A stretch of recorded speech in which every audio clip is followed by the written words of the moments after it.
back to Speak Candidly. Here's Brandy and Adam. Hi, everybody. Welcome to Speak Candidly. I am Brandy, and this is Adam, and this is where we speak candidly about everything and anything we want to. Hi, babe. Hi, beautiful. How are you doing? Doing okay. So we just had a wonderful European vacation, We did. which actually led into the topic that we're going to do today, Yes. which is genius, right? Yes. Because as we were over in Europe, we kept seeing, remnants of genius all over the place. We saw, we went to the Louvre and we saw the Mona Lisa from Leonardo da Vinci. We saw the Sistine Chapel with Michelangelo. We saw work from Raphael. And you're not talking about the Ninja Turtles. I am not talking about the Ninja Turtles, but I'm talking about the Ninja Turtles because we saw the coolest thing in Rome. There was some street art. We were actually, we were walking on a food tour. Yes. In Trastevere Trastevere. in Rome. And all of a sudden we saw a poster of the artist Michelangelo, his portrait, but he had on an orange mask to make him representative of his Ninja Turtle self, which I thought was awesome. Snapped a picture of it. On that same tour, we then came upon one with Raphael and his red mask. And now I'm like, all right, this is a thing, and there's got to be two more. Right. It was a food tour, so we couldn't really detour that day. We came back another day. We looked around. We found Leonardo. Right. Although that was kind of like ripped up. Yeah, unfortunately. Unfortunately. Could not find Donatello. That was actually our last day in Italy.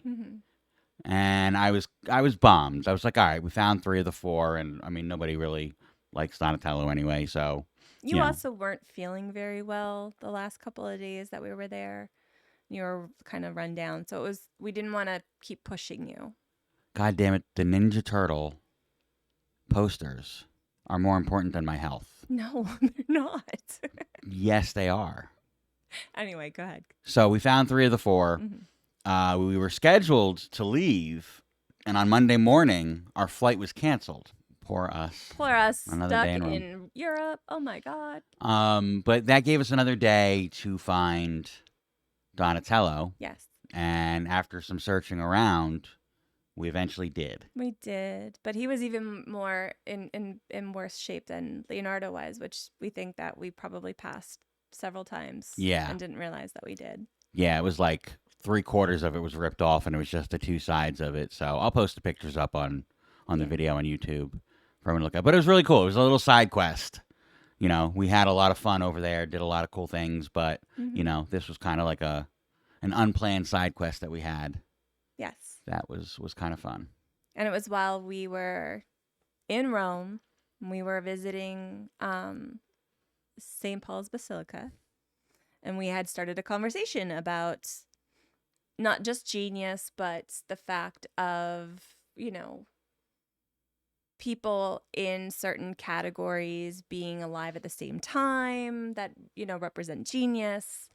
And we thought this might be a fun topic for us to talk about, right? Yeah, it was like a lunchtime discussion that we were having about genius. And it was just such a great conversation. We're like, this would be a good idea for a video. Right. So we came home and we started doing some research, right? Yeah. And we found out very quickly that, genius isn't one thing. It's not just your IQ score. Right. Right. There are definite components to what we factor into genius. And we can boil those down to what we found to be 3 different categories. And that's the hardware, which is your genetic factors, the software, which is your environmental factors. And then there's that output, which is kind of like what you have going on inside that kind of just gives you that extra ability, Yeah, so if we start with the hardware, I mean, that's basically your genetic makeup, right? That is something that really can't be given to you for the most part. That is, what you are born with. Right. But the common denominator here is that we find for genius is processing speed and the capacity for memory. we find higher levels of processing speed and much better ability to recall memory in what we categorize as a genius, which plays into a lot of other things. But one person specifically that we know that had that kind of genetic edge was Einstein. And we know this because we were actually able to see dissected pieces of his brain. In the Muir Museum. Yes, we went to the Muir Museum in Philly, which is a great museum for anyone who is fascinated by the strange and unusual. If weird shit is your thing, this is your place. And they do have little slides Yeah. of pieces of his brain, which they were able to determine that the area of our brains that is kind of where you generally have the ability to do math compilation. His was enlarged in that area. Wasn't it the corpus callosum that was enlarged? I don't remember, but okay. But yeah, you can see because they actually put like a one from a normal person next to it, and you can see that there's like a significant difference in his. So, right.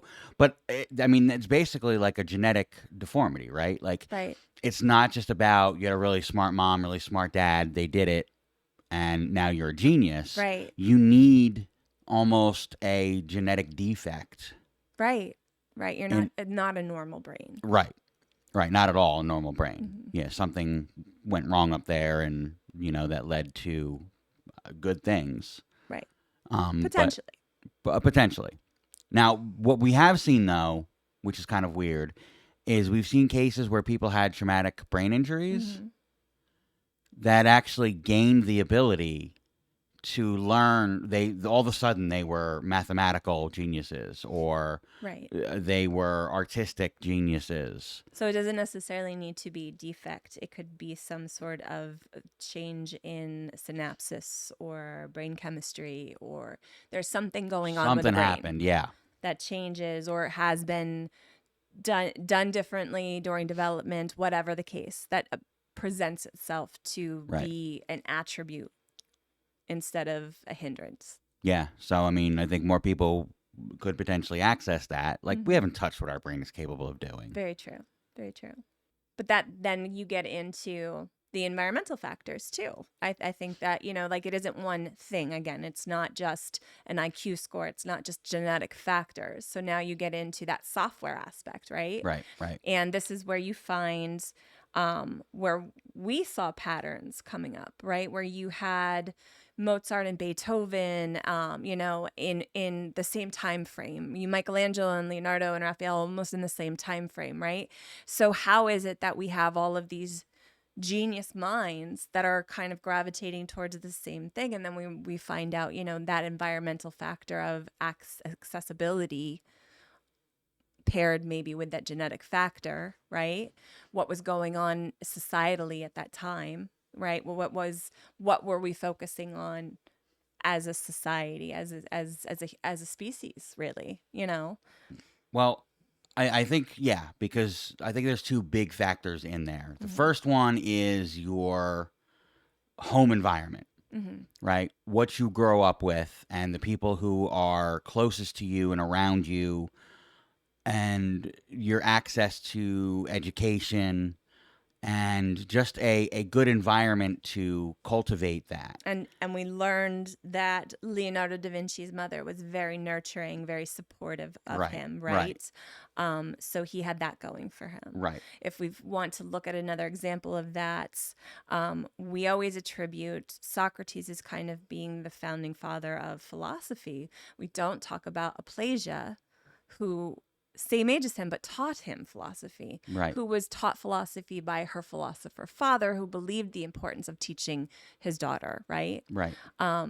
So she had obviously some sort of genetic factor, but she was also given the tools, right? Right, right. Socrates was given the tools, they were given the tools in the same time frame that kind of all plays a part, right? Well, unfortunately for her, we won't ever know if she was just really intelligent and pushed by her father, or if she was true genius, because much of what she was able to contribute to society has been lost or attributed to others. Right. like a lot of other women. Right. Unfortunately, you will see that when you look into genius, Right. there are very few women that we have on the lists. Right. Right. Right. And they're more so in modern times because of what you just said. They're the women who helped establish cultural societies on any level. Historically, it gets lost. You know, there's very, very few that you can say in ancient times, maybe Cleopatra, and I don't even know if you can consider her a genius. Right. You know, because once again, was it just privilege and her ability to handle men? Right. Which there is a level of genius that can be attributed there. Whether or not she was is a whole other story. We'll never know. But the other fact to that, which you've already started to delve into, is of the environmental, is the fact of what the culture that you grow up in. Mm-hmm.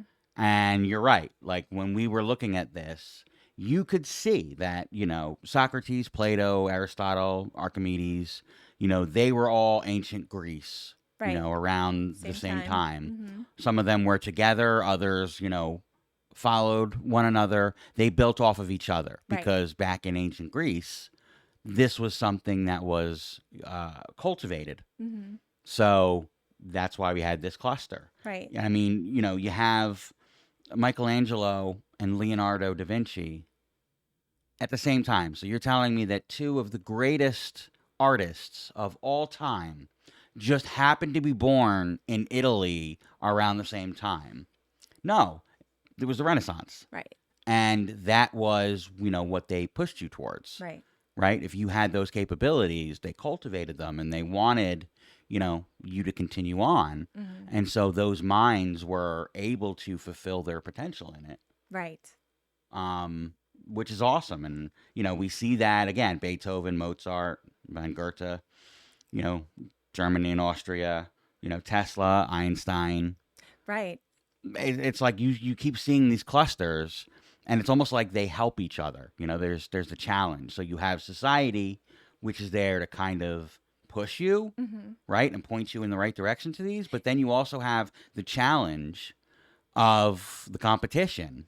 I would even argue to say that it's almost at the right timing because in that moment in time, society was ready to accept those changes. Yes. Whereas you might, even a couple years before their time would have been persecuted Right. for the same things that they were now being, kind of heralded for. Right. I think that brings up one of the questions that I've had, which is if you were to take somebody like a Leonardo da Vinci or a Michelangelo, Mm-hmm. Michelangelo's probably the better example here. Because Leonardo da Vinci was, you're a true Renaissance man, He's right? the definition of it because He's of who the definition he was, right? of it, right? Mhm. A polymath, Right. as they like to call them. Right.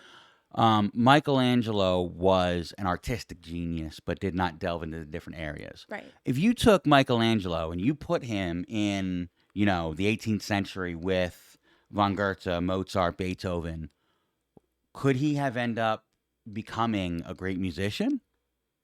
Or a writer like Van Goethe? Or a Right. writer? Does the genius, and I know there are sometimes, some sorts of genius which they are very specific to one thing. Mm-hmm. But in a lot of these other cases, your ability to learn and consume and see things that other people can't. Is it sometimes that you could plug and play some of these into other generations, into other environments? Would they be the titans that they are today? It's a really good question. I don't have an answer for you. I'm sure that some genius somewhere could probably delve a little deeper into this than we are, our surface level, everyday knowledge. But it also leads into other questions like, we're told that environmental factor is the ability for other people in society to recognize that genius and to kind of help cultivate it, where we know for a fact people like Edison and Einstein didn't have that necessarily. They Yeah. were considered stupid or they were put down for not being the geniuses they were because of other attributes that kind of showed forth that made the average person, specifically teachers, say, this is a moron. Well, and I think that dives into something that you and I are very familiar with, which is neurodivergence. which we see very common amongst genius. Amongst genius. Yes. So, oftentimes if, you don't consume the way that other people consume knowledge, or you're socially awkward, or some of these other Right. things, yeah, you're labeled as, dumb or different. or different. Which is not a good thing. It's never a good thing. Different is never a good thing in society, which is so stupid. But Yeah, so could Einstein have had an even greater career if he had gotten an earlier start rather than going through like primary and secondary school, considered stupid, not Right. being identified as gifted and talented, right. and given access to things during, the age where you really learn the most? Yeah. What would that have changed about what he would be able to contribute to society? These are questions that we'll never truly have the answers for. But God damn it, I want to know. I know, right?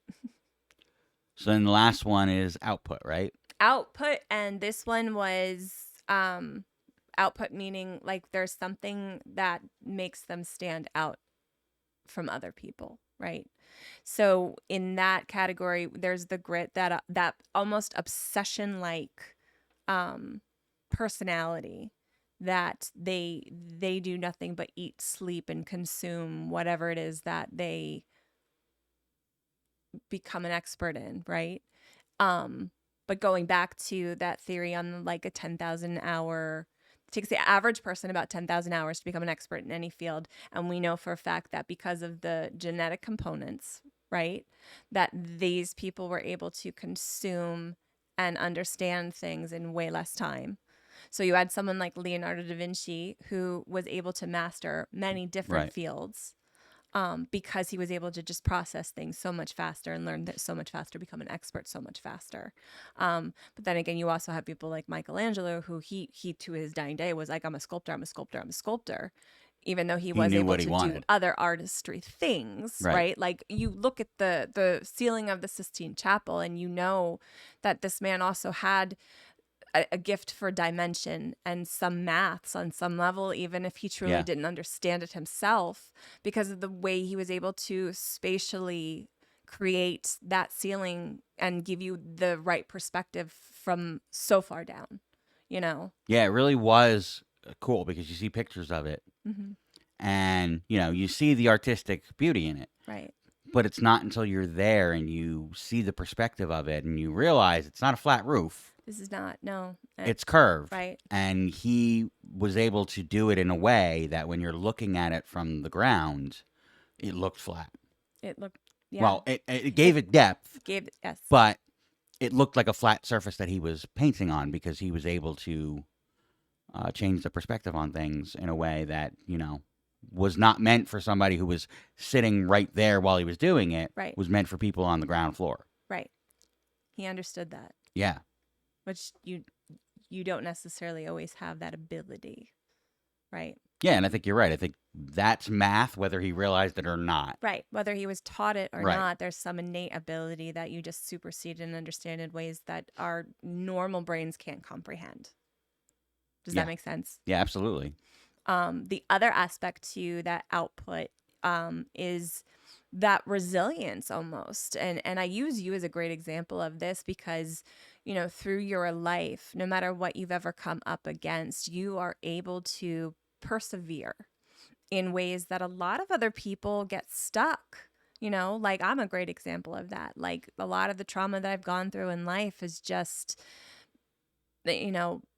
unfortunately hindered me in so many ways, where you have this just unique, amazing ability to just persevere and be your own champion.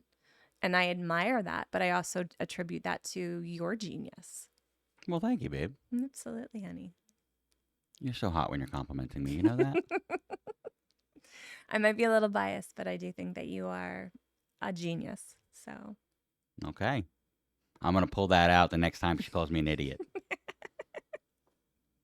well, you are neurodivergent too. I am very nervous. I identify with Leonardo da Vinci so well Mhm. because that man just went from one thing to another to another. And like you said, there's the 10,000 hour rule, Mhm. which is supposed to be that it takes 10,000 hours for you to become a true expert in something. Mhm. And most people spend their lifetime trying to achieve that, right? Mhm. And he was a guy who would just pick something up and in no time would master it to where other people only wanted to go. They dreamed of going. Right. And he could go well beyond them. But then he would get bored and he would pivot to something else. Right. And, so that's why he was good in so many different areas. But he never fucking finished anything. Like, you see half of his paintings were never finished. So in his own eyes, right? There are so many of everything that he did that we look at it with our average little brains and we're like, that's amazing. What do you mean it wasn't done? But to his obsessive genius brain, there was still something he needed to fix. There was still something he needed to add. There was still something he needed more, right? Yeah. Like that obsession with every project he basically worked on never went away. Yes. Right? Yes. We know for a fact that even though the Mona Lisa was commissioned, they never received it.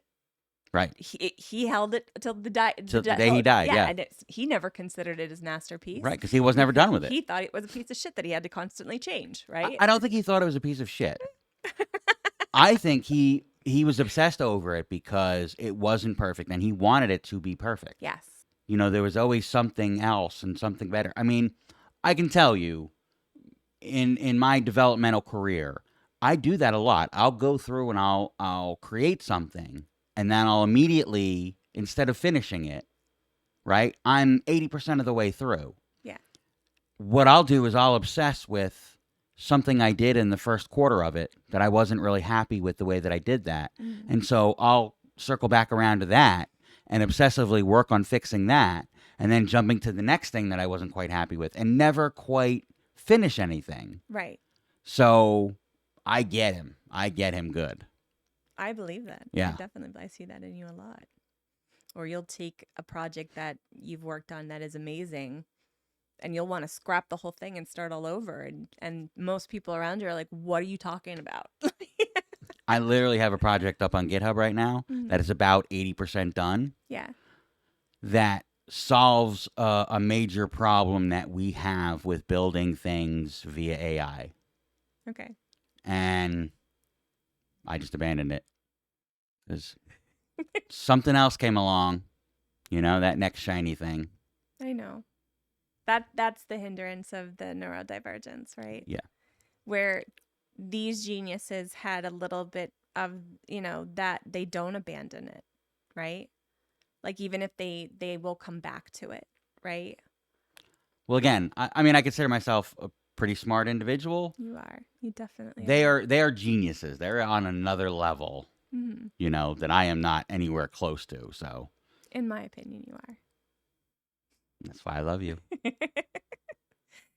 A lot of things came up when we were researching this that we very much wanted to include and found fascinating ourselves. One of which was a study done on triplets. Yeah.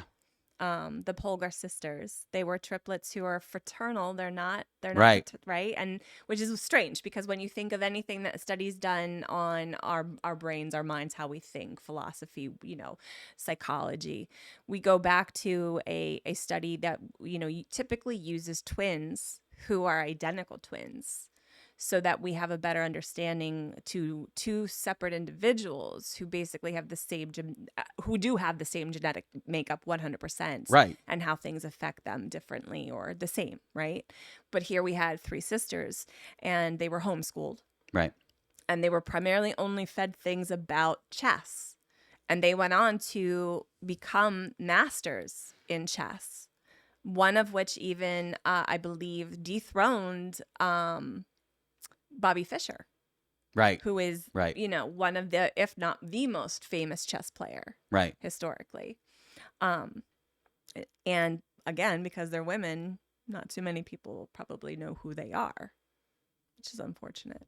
But I think they kind of show that, again, there's a level of genius, but they were obviously very intelligent people genetically. Mm-hmm. They were different, right? But they had the environment that really pushed them from an early age to excel and be an expert at this one thing. Right. And they reached levels that were, I think the best one was ranked 8th in the world at one point, which is amazing, phenomenal. Mm-hmm. But that's not genius level, Mm-hmm. right? That is pushing. And you need kind of both. And, you know, we talked about like the Williams sisters, Venus and Serena. Right. Their father was obsessive Mm-hmm. in pushing them from an early age to be the best. There's a lot of other fathers out there that are like that, Mm-hmm. who did not have the clay to mold. Right. They end up breaking their children, right? Right. Oftentimes they break their children. Right. And, you know, those two were athletically gifted, Mm-hmm. you know. And obviously had a push within themselves. And had a push, right. Like obviously if they didn't have that within themselves, you know, we have always talked about that defining factor amongst even just normal average people, where you see people who can excel, have that little bit of grit, or a lot of that grit, where they just are self-motivating and they are self-preserving, and you know what I mean? We were even talking about it last night. We were watching the new season of Scrubs. Yeah. And we were talking about doctors and how you have to be a certain type of personality. Yeah. And it's almost a compulsion for you. Right. That has to be part of your makeup Mm-hmm. in order for you to become a doctor at a hospital. Right. It's amazing. The brain is just amazing. And this topic was amazing to think about, especially when you start to think about the way that we define genius. And I don't know if it's necessarily the same for everyone, right? Right. And I think that plays a part into why we don't have as many people that we probably could have reaching their own potential, because it's not something you can truly measure, right? Because if they're not given, we know in certain environmental factors of if they have a poor nutrition, right? If they have a poor household, you know, growing up, or even a societal structure that wasn't, you know, accepting of what they had to offer in the world, these will stunt their natural ability to excel, right? Yeah, I mean, the question is, like, how many Einsteins never reached the age of 5 because that's just how the world worked up until recently? Right. Or how many were forced to work out in a field or a factory and never given, you know, the education or the opportunity to do something with their genius? Right. There's throughout history, we have had so many, I'm sure, that were just lost because they grew up in the wrong place at the wrong time. They were the wrong sex, the wrong color, the wrong religion, you know, how many factors that we kind of instill on people and say, you know, if you don't have these things, right, then you can't be this, right? Which is so not true. We know that that's not true, right?